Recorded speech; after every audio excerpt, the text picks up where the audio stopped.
Can you talk a little bit about your transition from studying to, kind of the moments in the formative parts of your career where some of these students might find themselves? Yeah. The music industry has kind of changed quite a bit, but how you adapted and kind of shifted gears to become a professional musician, and Well, I'm actually technically a school dropout, so I don't know if this is what you want me to say right now, but I'll take an honorary degree. No, so I was, studying classical cello performance at USC.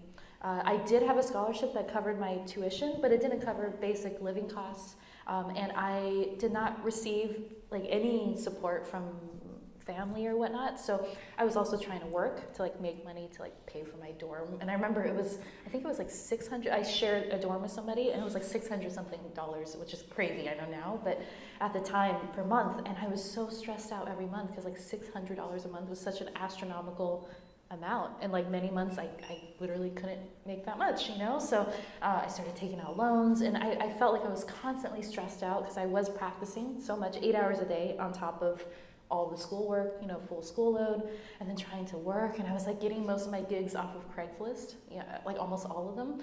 So I was playing weddings, lots of funerals, sadly, bar mitzvahs, bat mitzvahs. I think when people ask me what's your most memorable performance? Can I tell a quick story? Please. I will never forget this because I'm lucky I'm still alive. It could have been a bad situation. This guy, I would post on Craigslist these ads every single day. Cellist available for hire. We'll do anything. And so he's I want to propose to my girlfriend, which I'm okay, great. So and he lived really far away. It was an hour drive. So I drove all the way from downtown LA, from the campus. When I got there, he's I need you to hide in the closet with your cello. I'm but you want me to hide? He's yeah, because I don't want her to know when she comes home. And the plan was I would play, the Bach Prelude, the song that everybody hears on cello. But he's no, but take the cello out and stand in this closet that was behind the dining table, because I still remember this, it was yesterday, and just wait there, but she's almost home, so just wait there, and then when she comes home, she goes to take a shower, and then you're gonna come out and get set up, and then you'll start playing, and it's gonna be so romantic, and then she'll come down, and I'll propose, and she'll say yes, and then I'll give you, I think I did it for $50. $50.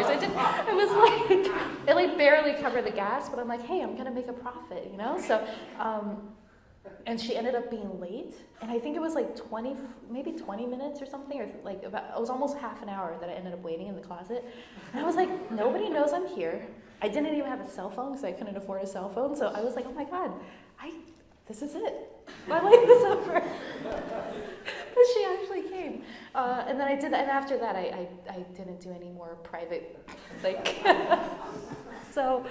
Yeah, so times were hard. That was my point, right?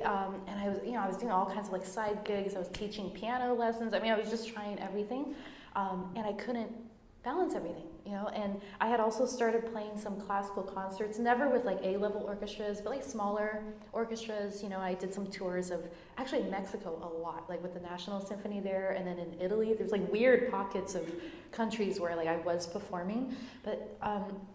For those of you who come from a classical background, for me, I don't feel comfortable performing classical music unless I'm literally 7 to 8 hours every single day. It's this that has to be perfect, right? It's such a high pressure thing, and then the payment isn't very high, So when you actually divide out the number of hours that you're working, and I just felt it just wasn't viable. And also because I was leaving, trying to do these weird gigs and classical concerts, I was also missing a lot of class.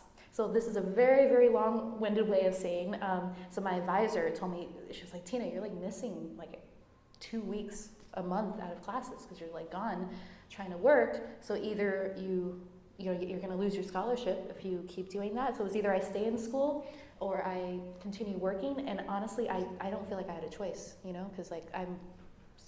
So that's what I did.